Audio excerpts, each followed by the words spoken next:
Okay, time to record an episode of Trekosophy. Hey, Ben, what does Trekosophy mean anyway? Oh, come on. We all know what it means. Let's just get on with it. Yeah, we need to get started. Well, if we all know what Trekosophy means, then surely you must know what it means, so what does it mean? Okay, well, I guess Trekosophy is like when we talk about Vulcans and Klingons and Ferengi and stuff. Okay, so if we talk about anything else, then it's not Trekosophy? We didn't say that. Yeah, I guess we also end up talking about C.S. Lewis a whole bunch, which is kind of random, doesn't make much sense. Well, then how do I tell when it's Trekosophy and distinguish that from when it's not? It's Trekosophy when we're talking about space. No, wait, I know. It's Trekosophy if it's wearing a red shirt. At least for a little bit, but not for long. Well, Mr. Scott wore a red shirt, and he never seemed to die. And Picard wore a red shirt. He never died. And there was that one crew member from Deck 8. In this short Trekosophical Socratic dialogue, our interlocutors tonight were Ben Euthyphro McLean. A thing is loved by the gods because I say it is. Chris Spocrates McGee. The unexamined Star Trek episode is not worth watching. And Ash Thersimachus Hume. Justice as the advantage of me. And this is Trekosophy, the Star Trek philosophy podcast, recorded on October 9th, 2014. Tonight's topic is the Star Trek Original Series 3rd season episode, Plato's Stepchildren, which is why we opened with a brief Spockcratic dialogue. Yay! Yeah, I thought that was... Well, we're going to assume that the audience has gone and watched Plato's Stepchildren at some point, and talk about the themes in the episode. And this episode is actually chock full of stuff that's actually about Plato. Yeah, I can't believe we never talked about this before on Trekosophy. Yeah, I know. This is just a big, obvious one that's just screaming for a Trekosophy episode. It's about time we got around to it. There's a sense in which the society that is portrayed in Plato's Stepchildren is based on Plato, and then there's a sense in which it is the complete opposite of Plato. Okay, how is it like it and how is it not like it? All right, because those of us who are unfamiliar with Plato's writings, you'll need to kind of define or describe that for us. Right. Well, really, it's mostly based on Plato's Republic, which is one of the most famous texts in the history of philosophy. And it's the one in which Plato is representing Socrates as inquiring after the real meaning of Christmas. I mean, justice. That's the true meaning of Christmas. I mean, justice. The true meaning of this thing that just hadn't ever happened yet. That would have really been something, actually. Anyway, he's investigating the true meaning of justice, and Plato, in order to try to come up with the true meaning of justice, has Socrates sort of imagine the ideally just state. How could we have a perfectly just state? Meaning government, meaning city-state, because that's the scale of a government at that time. And so how do you have a perfectly just city government is the question. And Socrates he goes through all the different types of governments that have existed and why each of them leads to injustice. And then in one of the most arrogant passages in the entire history of philosophy, almost right up there with David Hume's Burn the Libraries, Plato says that the only rulers we could be sure would be perfectly just would have to be people who are, surprise, just like Plato. Plato says, until philosophers are kings, or the kings and princes of this world have the spirit and power of philosophy, and political greatness and wisdom meet in one, and those commoner natures who pursue either to the exclusion of all other are compelled to stand aside, cities will never have rest from their evils, nor the human race, as I believe, and then only will this our state have a possibility of life and behold the light of day. So that's what Plato represents Socrates as saying, which is basically saying that the rulers ought to be philosophers, just like the guy who is talking right now. Look, It's kind of like they should put me in charge. Is kind of what it's saying. But so a little like how Wells thought that the rulers of an ideal state should be scientists. Exactly, it is exactly like that. So often that is what happens when we start looking into how somebody thinks should be ruled. If you look at, who should the ruler be, they will describe what the ruler should be like. And then you look at it's their own self-description almost always. So that's the part in the Republic where the philosopher king comes from. So that's the way in which it is like Plato. It also has a sort of structure to the society where there are the gold-souled people, the people who have gold in their soul, who are the philosopher kings, and then there are the silver-souled people who are like the military, and then there are the bronze-souled people who are the ordinary citizens who have to do whatever the military and the philosopher kings tell them they have to do. So it collapses it into just two. In Plato's Stepchildren, there's just 30-something gold people and then one bronze guy? Yeah, everybody else, and then there's Alexander. Yeah, Alexander is the entire bronze of this particular Platonic Republic. But other than Alexander, they're all philosopher kings. So that's the way in which it is like Plato. Does that kind of you kind of get where that might have come out of Plato, the idea of a philosopher king? Yeah, but it does kind of, I don't know if we're getting to this too early, but it does kind of corrupt that idea quite a lot, because the philosopher kings have extra, I guess, the extra power that they have unlimited power. Not have. Yeah. Oh, that kind of thing. They're basically bullies. I meant in Plato's Republic, the philosopher kings have unlimited power. Do they have superpowers? No, I mean unlimited political power.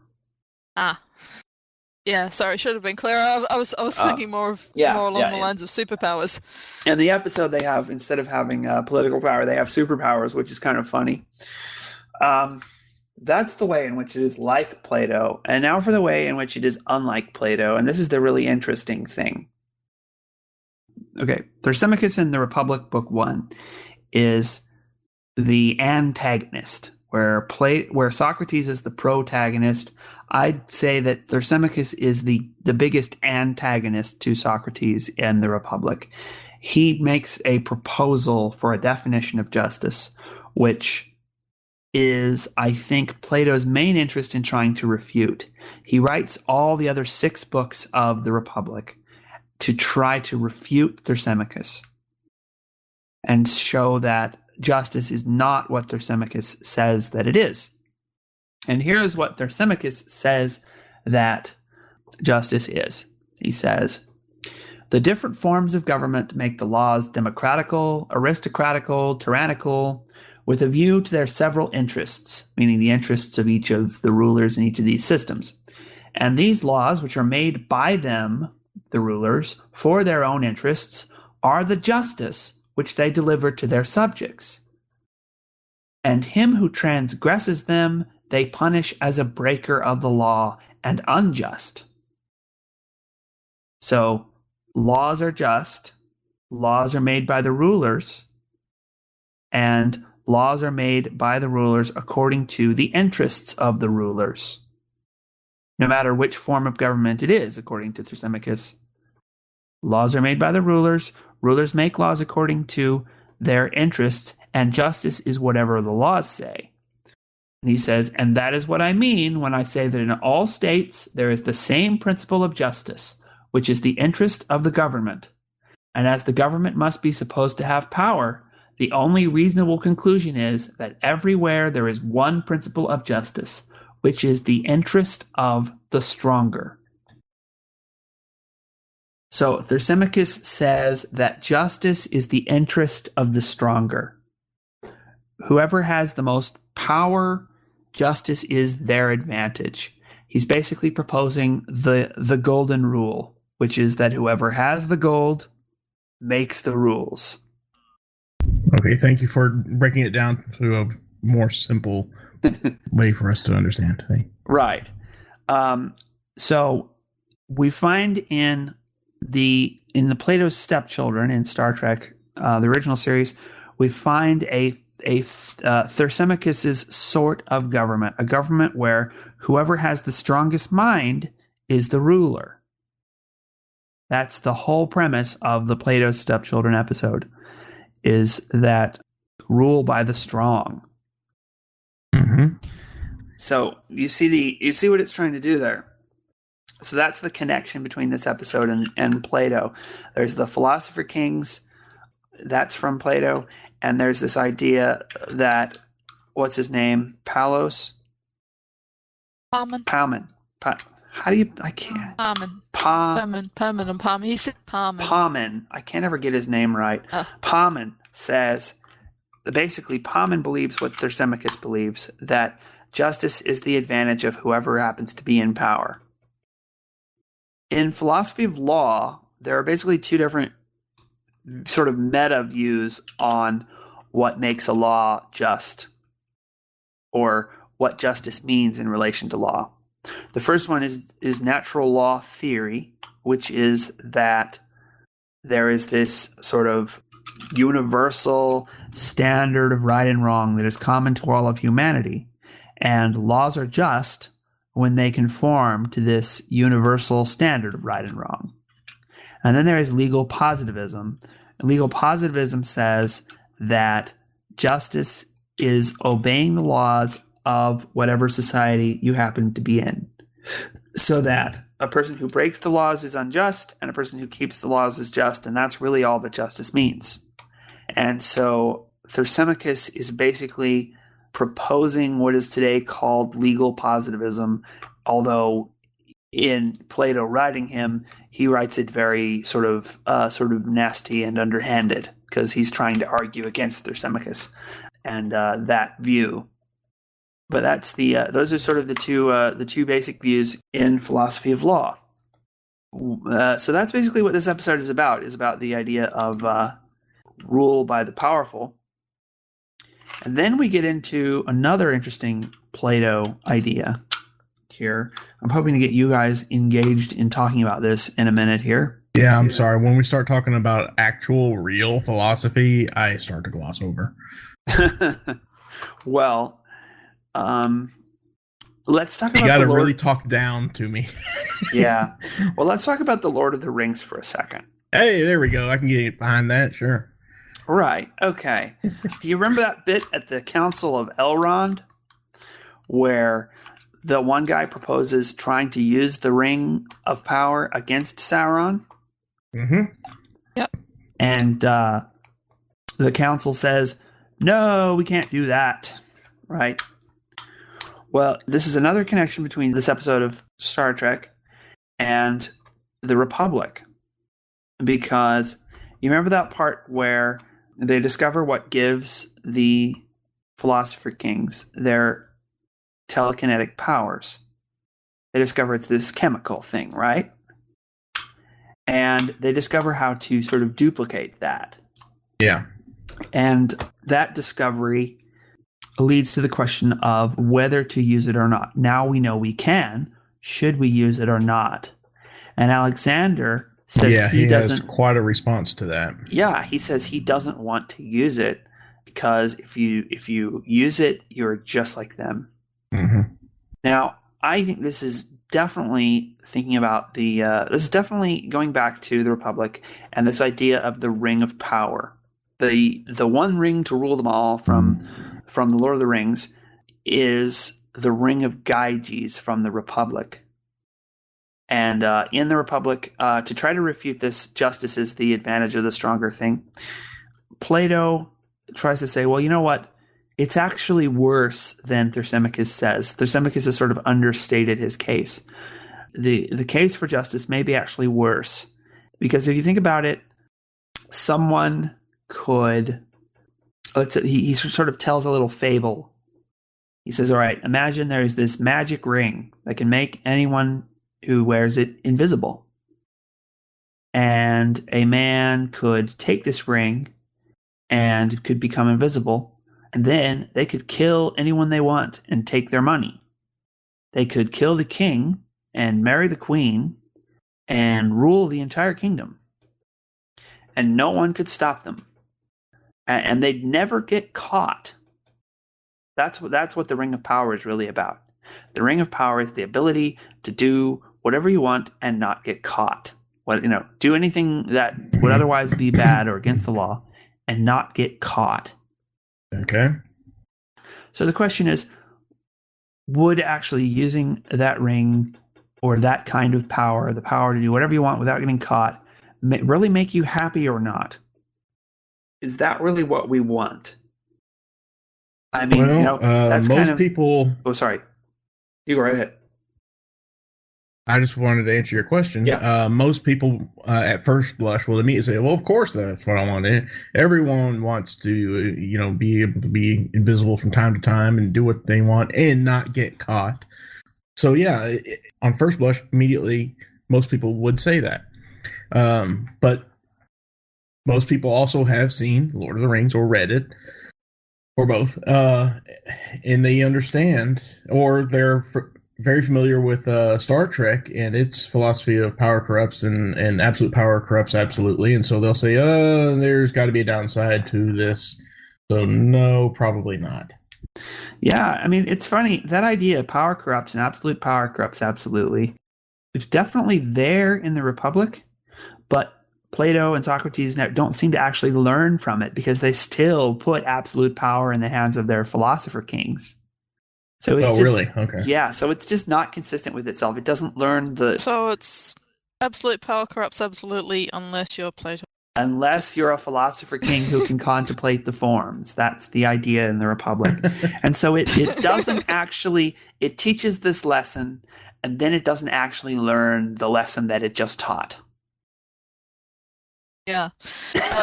There was I found an interesting parallel between Alexander and this episode and Riker in that episode where Q gives him the powers.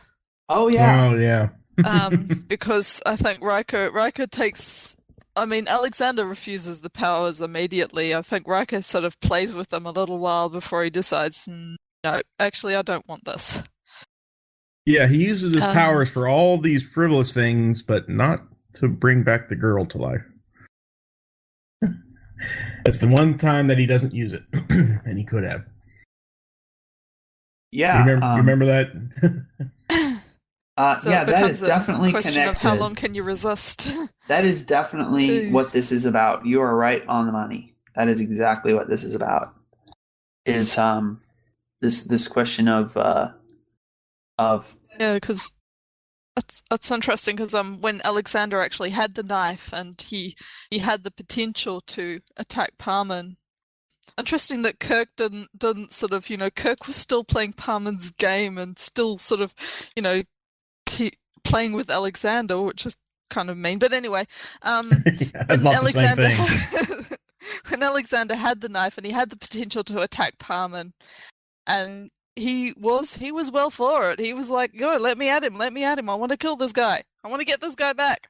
And it had to be Kirk to say, don't be like them or something. But which is exactly what Alexander had said just a bit earlier. I don't want to become one of them. Yeah. By so I guess having it's these powers. I guess it's a kind of point of you might have the best of intentions, but once you have the powers, how long could you possibly resist using them for your own gain to the expense of other people, even if those people are bullies? Well, you remember when Spock was asked? Was it? No, it wasn't Spock. It was. It was. When Spock asked Kirk, he said, "Are you angry?" And immediately he says, "Furious" or something like that. Very angry. And even McCoy also said, I feel anger and hate towards him. So you can imagine after how long were they there? Maybe half an hour, and already they are angry at this guy. Can you imagine the amount of anger built up inside of Alexander all the time he spent with them? So yeah, I can understand why he would want to try and kill. Totally that guy. Understand that. And Yeah. and how it would blind him to the fact that if he did so, he would become like them, essentially. Yeah, I mean, having been bullied Just at as bad school a as lot, them. of course you dream of getting back at the bullies. Oh yeah, believe me, you're talking to someone who knows all about that. Mhm. Well, the whole becoming invisible thing in Plato and in Tolkien, because Tolkien is I mean, he's borrowing heavily from Plato in his basic plot device, is really just a metaphor for the concept of absolute power without accountability. Mm-hmm. The Plato's stepchildren, though, in its conclusion, it kind of starts to sort of get away from Plato and more into just sort of its setup is just totally Plato, but it's the way it resolves it isn't particularly philosophical. I mean, it's a contest of wills, and Kirk has the strongest will because, let's face it, he's the Shatner. But it didn't seem to actually. I mean, there didn't seem to be any really philosophical reason why Kirk came out on top, other than he's the Shatner.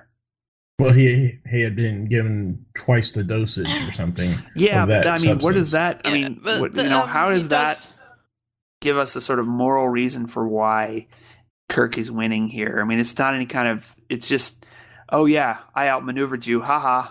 It doesn't seem to actually not have not so much a moral or philosophical reason for how he's winning. I mean, he's winning because he has the Kieranite, obviously. It's like a quick fix sort of thing. It's like Q giving Riker his powers, but the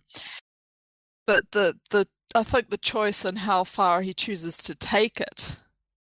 Oh, really? Or when he actually chooses to say, "Okay, enough," is very different from. You mean the restraint he shows in stopping and not using his powers more than, or like he could, to take out revenge or whatever. Something else who knows to think what would about. have happened if he'd had that the long term, but yeah, exactly. That was my point. Is think about it this way: do we think that what was his name, Parman?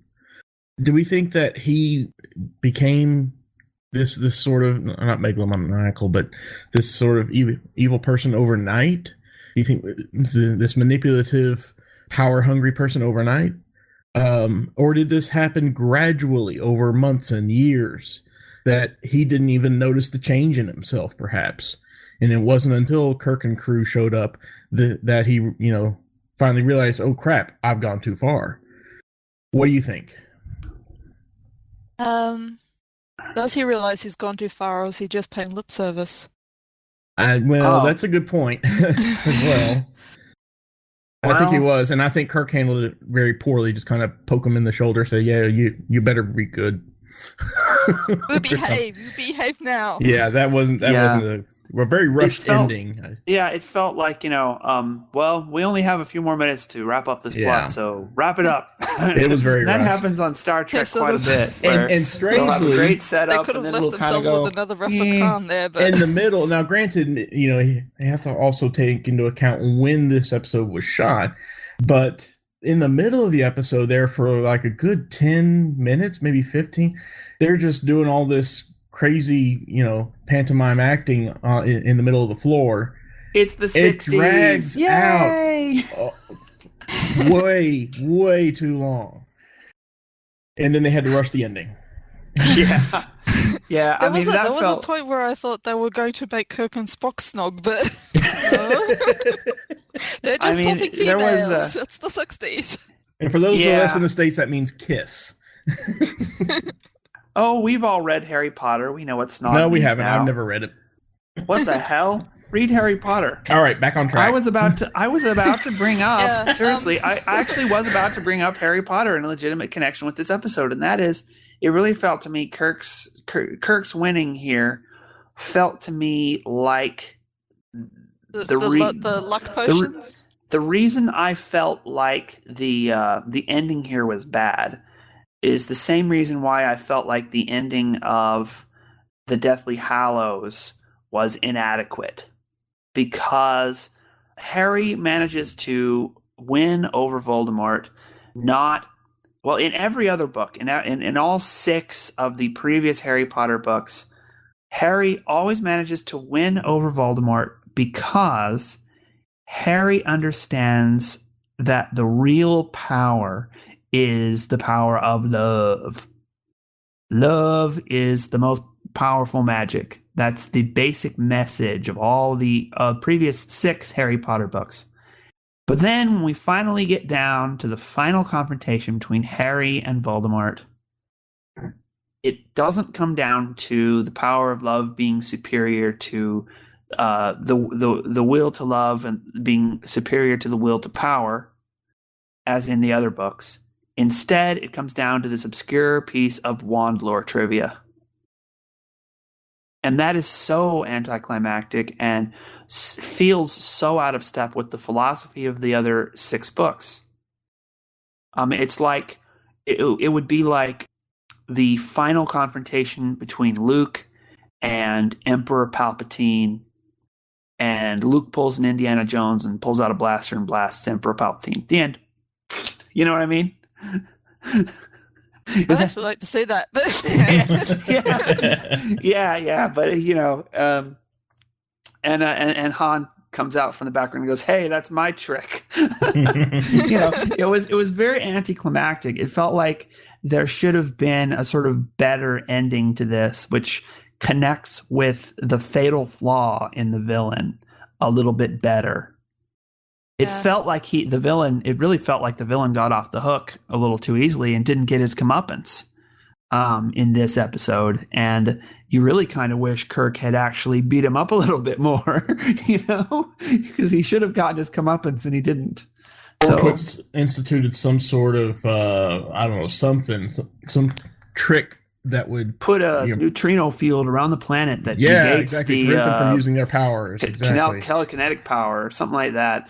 Some kind of radiation that suppresses it from now on, or something like that. There you go. And that wouldn't have been very hard to just put in the script, but I guess they didn't think of it. But still, doing something to sort of fix this a little bit better would have been nice.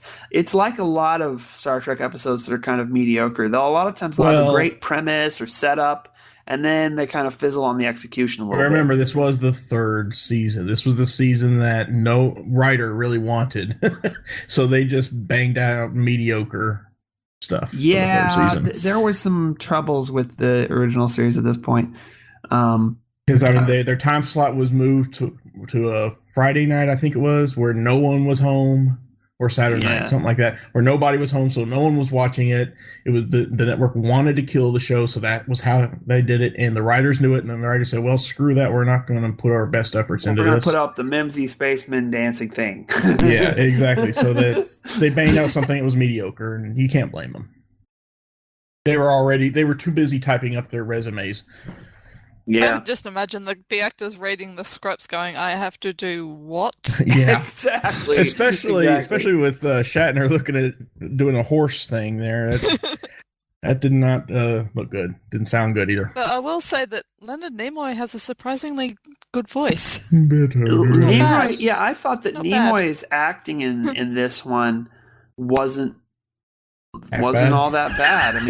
You do get for what he had to do, the contrast between how he usually acts actually did. The shock value kind of worked.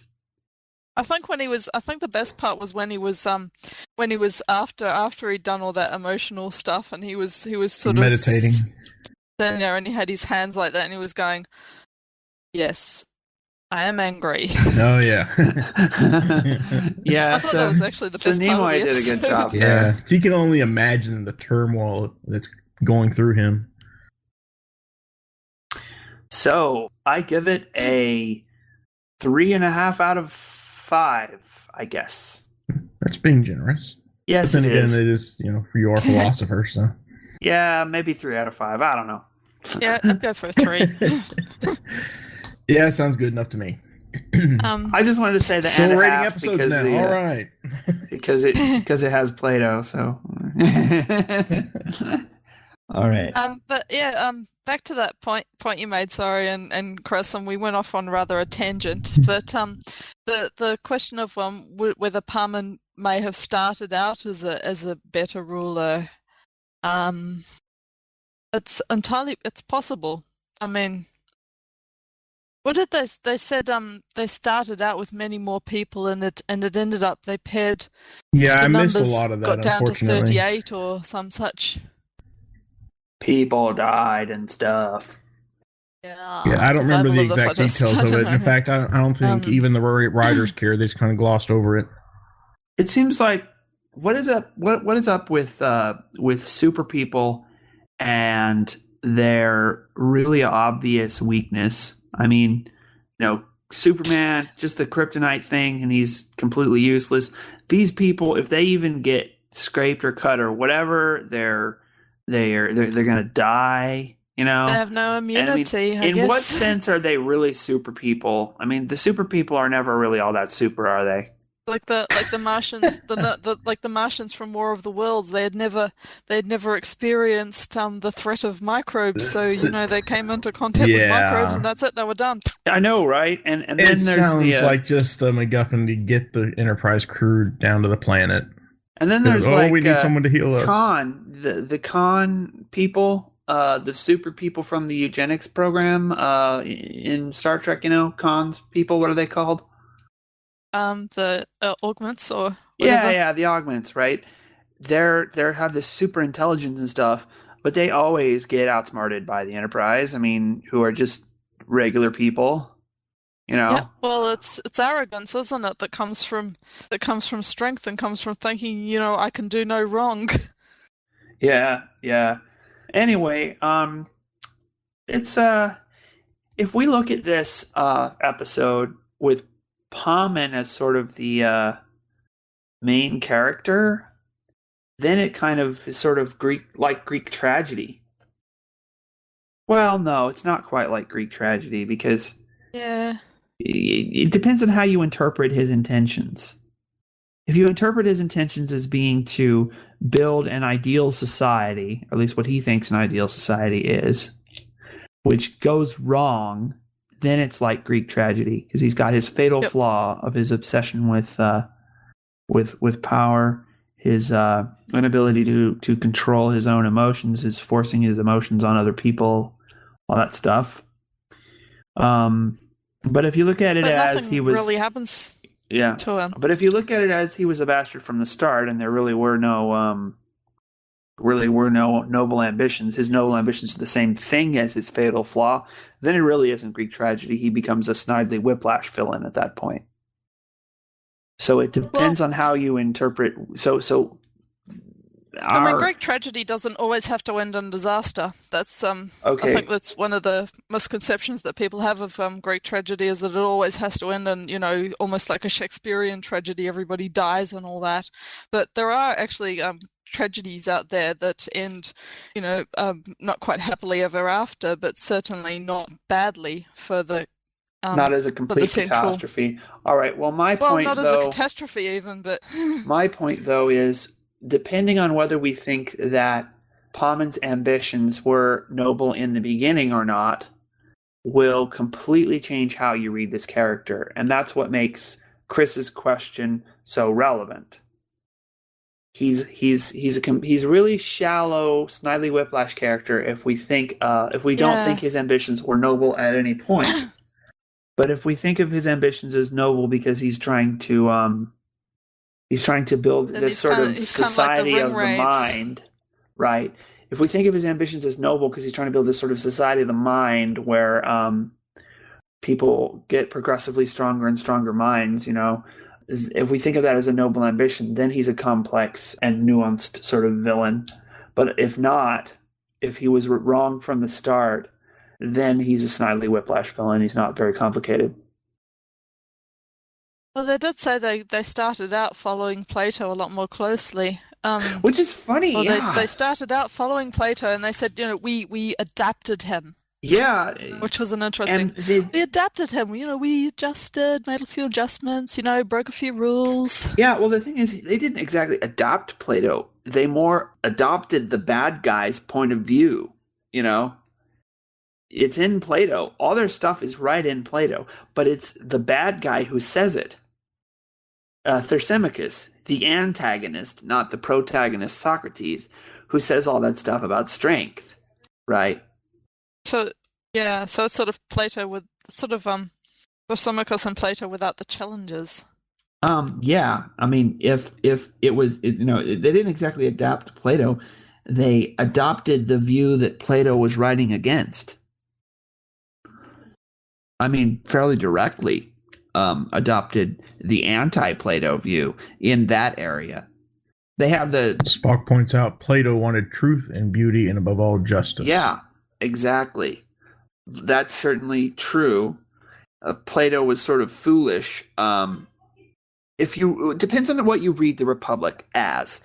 If you read the Republic as a sort of manual for how to build the ideal society, and you want to build a society so you use the Republic as your model, then the Republic is terrible. It doesn't work. And it should have been obvious to Plato that it wouldn't work.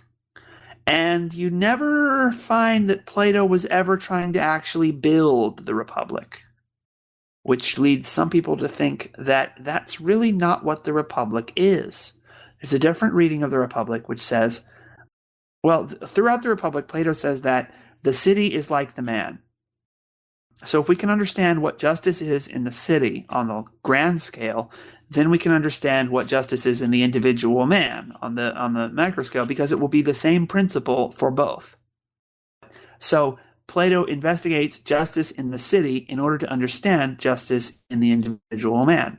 Well, if you, instead of looking at it that way, you instead look at it like that the man is like Plato's city, where all of the citizens in Plato's Republic are sort of all these little voices inside your own head, different parts of your psyche, then the Republic becomes deeply insightful. The three parts of Plato's city, the gold, silver, and bronze, fairly directly translate into Freud's id, ego, and superego. And Freud was well aware of this. I mean, Freud is very much basing a lot of his psychology on the Republic. So from that point of view, the Republic not as a political document, but as a manual of individual people's psychology, the Republic then becomes very useful and relevant and interesting. So that's how I look at the Republic. He's really writing not about politics, but about psychology. There are some useful political bits, like the 5 degenerate regimes, which is later in the book, but mostly I look at it as psychology. So there's my spiel on the Republic. I guess I've probably been yakking too much. Yeah, we're about out of time here. But I just saw something here on the Memory Alpha page for the episode. Apparently that little ditty that Spock sings called Maiden Wine was composed by Leonard Nimoy. Oh, he made it up himself. That's pretty wild. Yeah. It was the 60s. Let's just put it like that. And for my next number, the Bilbo Baggins song. Yeah. It was okay. The greatest little hobbit of them all. Yeah. It's hard to, if you can't say something nice, don't say nothing at all. That wasn't a bad song. Okay. Well, it wasn't incompetently executed, I guess. And not as incompetently executed as most ventures into tonality and rhythm by Star Trek actors. Anyway. All right. Well, I guess we should bring this to a close then. Definitely. I think we've about exhausted this one. Explored it up, down, left, right, forwards, backwards, which way. Oh, I thought of one other way in which it's like the Republic, though. Yes. I just want to say this real quick. You can edit it in wherever. He says, Whenever one of these poets comes to us and makes a proposal to exhibit himself in his poetry, we will fall down and worship him as a sweet and holy and wonderful being, but we must also inform him that in our state, such as he are not permitted to exist. The law will not allow them. And so, when we have anointed him with mirth and set a garland of wool upon his head, we shall send him away to another city.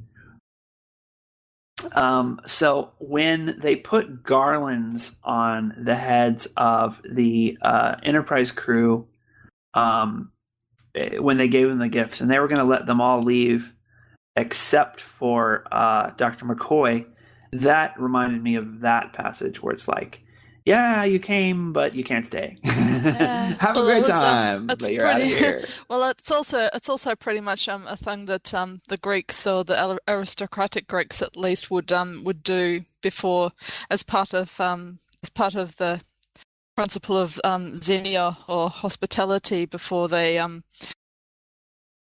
basically before they sent their guests away. Yeah. So I said, okay, we're going to give you prezzies now. Bye-bye. Go away now. Yeah. Shoo.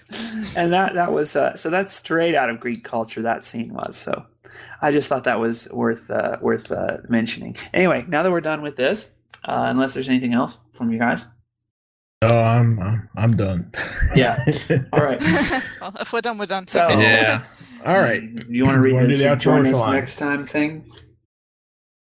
Yeah, unless you want to. Let's have you do it.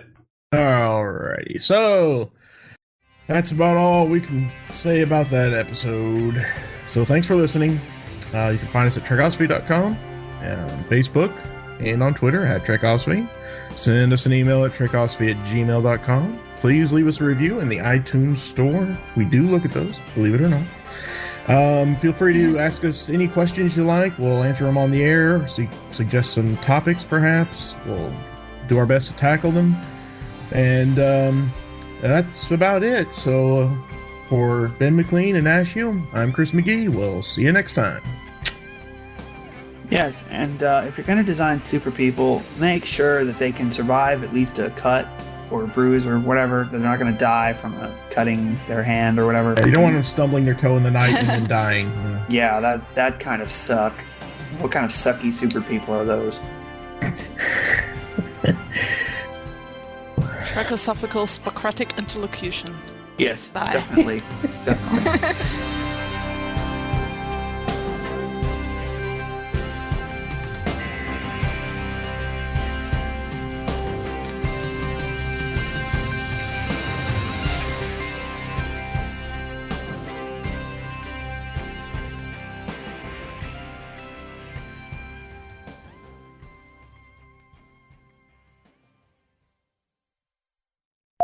This webpage is not available.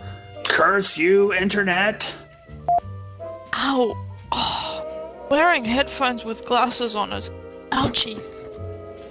Oh, sorry about that. This is in, I think it's Republic 473D. Let me see if I can load it up. Blah, blah, blah, blah, blah. Betty Butter bought some butter, but she said this butter's butter. Okay then. Let's spin the wheel of topics. You do realize that's old now. We have a wheel?